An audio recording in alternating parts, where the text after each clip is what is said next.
আজ যাচ্ছি আমার বোনের বাড়ি। বোনের আজকে জন্মদিন, তাই জন্যই একদম বৃষ্টি মাথায় করেই আমরা পৌঁছে গেলাম ওর বাড়ি। তার আগে ওর জন্য আর আইনতির জন্য একটা গিফট নিয়ে নিলাম।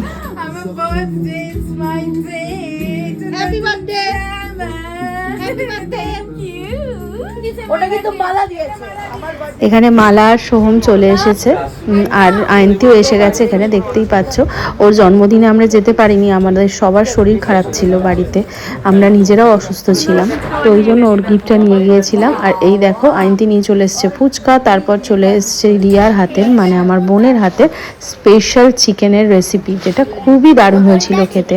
ওটা খেয়ে আমরা চিপস খাচ্ছিলাম। আর কিছুক্ষণ পরই চলে এলো জয়দা।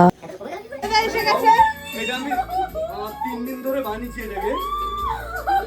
আর আমার বাবা এটা কিনে দিয়েছে চকলেটটা। এটা আমি কিনেছি।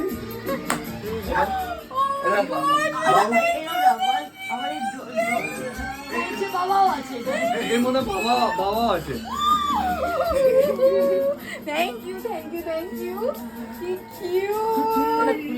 গিফট পেয়ে তো বোন খুবই খুশি, আর ওর ড্রেসটাও খুব পছন্দ হয়েছে, এটা আমরা দিয়েছি।